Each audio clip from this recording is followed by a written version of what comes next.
तुला शिकवीन चांगलाच धडा या मालिकेच्या आजच्या भागात आपण पाहणार आहोत.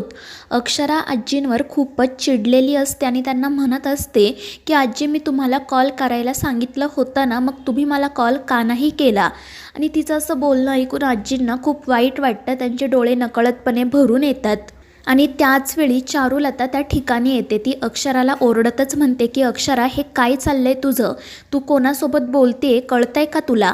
अगं तू त्यांच्यावर एवढी का चिडले? आणि त्यावर अक्षरा म्हणते की आई, मी मागचपासून त्यांना काहीतरी विचारते, पण बघा ना, त्यांनी अजून माझ्या एकाही प्रश्नाचं उत्तर दिलेलं नाही आहे. त्यावर चारुलता म्हणते की अक्षरा, जरी तुझं म्हणणं खरं असलं ना, तरी तू कोणाशी बोलते याचं जरा भान ठेव. अगं तुझं बोलणं ऐकून त्यांच्या डोळ्यात पाणी आलं. आपण कोणाशी काय बोलतोय हे तुला कळायला हवं. आणि तुझं काय म्हणणं आहे, त्यांनी तुला कॉल केला नाही हेच ना? तर त्यांनी तुला कॉल केला होता, हवं तर तू चेक कर, पण तू तो रिसीव केला नाही. तर अक्षरा म्हणत असते की मी खूप घाई गडबडीत होते, माझ्या खरंच लक्षात आलं नाही. तर चारुलता म्हणत असते, मग आधी स्वतः चूक करायची आणि दुसऱ्यांवर खापर फोडायचं, याला काय अर्थ आहे? आणि मग ती पुढे अक्षराला समजावते की त्यांना मोबाईलमधलं जास्त काही कळत नाही. आणि जेव्हा तुझा फोन आला होता तेव्हा त्यांचा मोबाईल चार्जिंगला होता. तू त्यांच्यावर असं नाही ओरडू शकत. आणि त्यावेळी अक्षरा आजींची माफी मागते. मात्र आजींना खूप वाईट वाटत असतं. तर चारुलतासुद्धा अक्षराला समजावते आणि मग त्यानंतर अक्षरा आजींचे पाय धरते आणि माफी मागते. चारुलतासुद्धा आजींना म्हणत असते की तिला माफ करा, पुन्हा ती तुमच्यासोबत असं नाही वागणार. आणि त्यावर आजी म्हणतात की हो, केलं मी तुला माफ. आणि मग त्यानंतर अक्षरा चारुलताला म्हणते की आई, मला तुमच्याशी महत्त्वाचं बोलायचं आहे, पण इथे नाही, तुमच्या खोलीत चला. आणि मग त्या दोघीजणी तेथून निघून जातात. आजींना मात्र या सगळ्या प्रकरणामुळे खूप काळजी वाटत असते.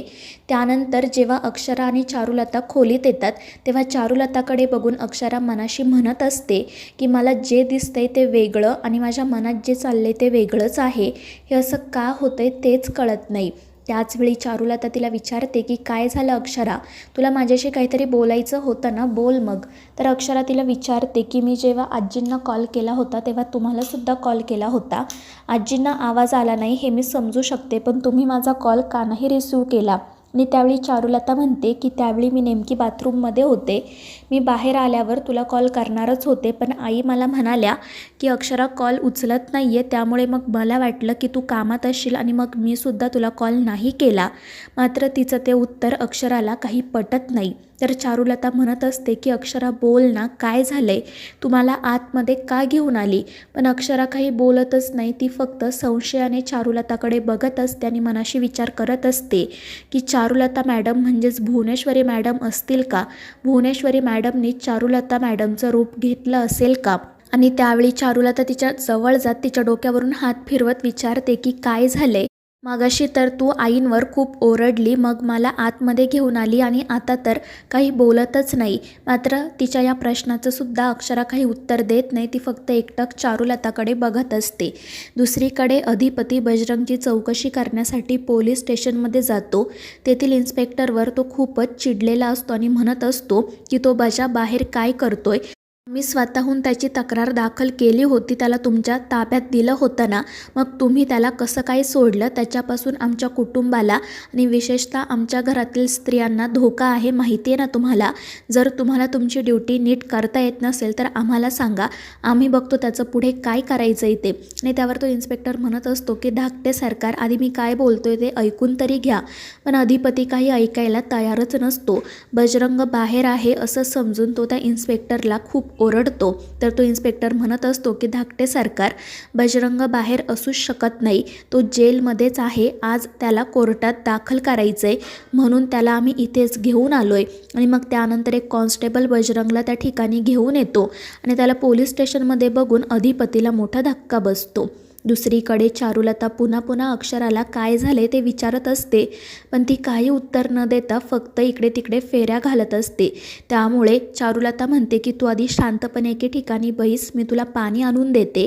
त्यामुळे अक्षरा बेडवर जाऊन बसते. तर चारुलता पाणी आणायला जाते आणि पाण्याचा ग्लास घेत असताना ती तिच्या कानावर आलेली केस मागे सारते आणि त्यावेळी अक्षराला तिच्या कानात असलेली बुगडी दिसते आणि ती बुगडी बघून तिला आठवतं की मागाशी मार्केटमध्ये सुद्धा भुवनेश्वरीने ही अशीच बुगडी घातली होती.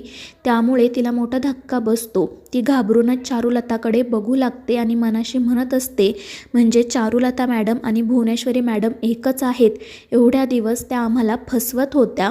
आणि त्यानंतर ती चारुलताकडे खूप रागात बघते आणि तेथून जाण्यासाठी निघते.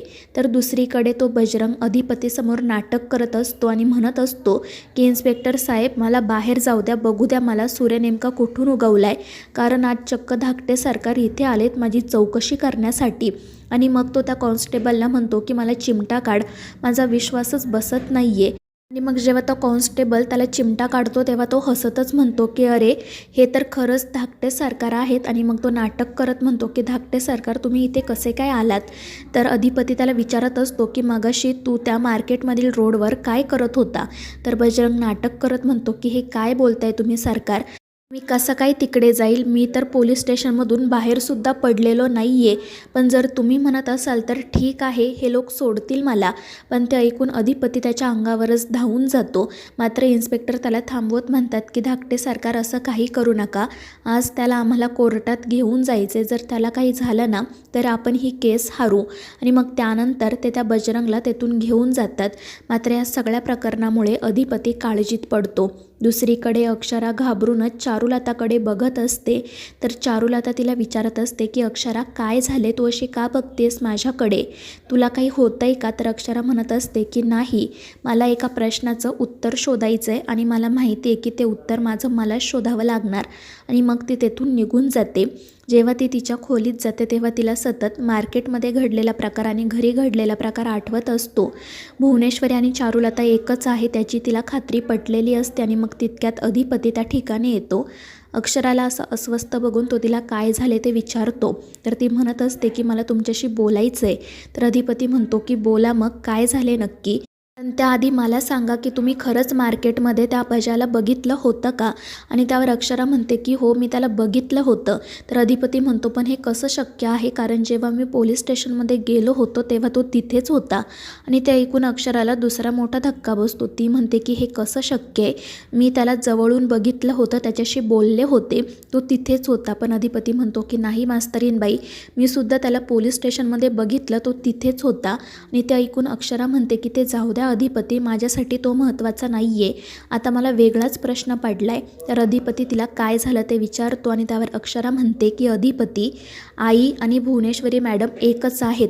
पण अधिपती म्हणत असतो की हे काय बोलताय तुम्ही, आमच्या आईसाहेब कुठे आणि या चारुलता मॅडम कुठे. आमच्या आईसाहेब म्हणजे कशा बेधडक आहेत, चारुलता मॅडम किती मुळमुळीत आहेत, त्या आईसाहेब होऊ शकत नाही. तर अक्षरा म्हणते पण चारुलता मॅडम तर आईंचं रूप घेऊ शकतात ना, त्यांच्यासाठी अशक्य असं काहीच नाही. आणि अक्षराचं हे बोलणं ऐकून अधिपती तिच्याकडे बघतच राहतो. तर अक्षरा त्याला सांगत असते की अधिपती, तुम्हाला माहिती आहे का, जशी बुगडी भुवनेश्वरी मॅडम घालतात ना तशीच बुगडी आज आईंनीसुद्धा घातली आहे. आणि मग ती पुन्हा मार्केटमध्ये घडलेला सगळा प्रकार अधिपतीला सांगू लागते. दुसरीकडे चारुलता आजींकडे जाते आणि अक्षराचा बोलण्याचं वाईट वाटून घेऊ नका असं आजींना समजावते.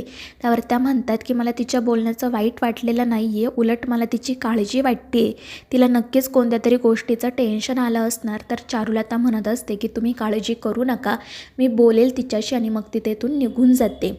तर दुसरीकडे अक्षरा अधिपतीला तिचं बोलणं पटवून देण्याचा खूप प्रयत्न करत असते. पण अधिपतीचा काही तिच्यावर विश्वास बसत नाही.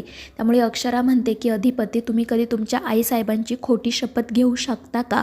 त्यावर तो म्हणतो की कधीच नाही. तर अक्षरा म्हणते मग मी सुद्धा सरस्वतीची कधी खोटी शपथ घेऊ शकत नाही. आणि आज मी सरस्वतीची शपथ घेऊन तुम्हाला सांगते की चारुलता मॅडम आणि भुवनेश्वरी मॅडम एकच आहेत. मी जे काही सांगितलं आहे ना ते सगळं खरं आहे. तर मित्रांनो, या मालिकेच्या पुढील भागांच्या अपडेट्ससाठी आपल्या चॅनेलला सबस्क्राईब करा.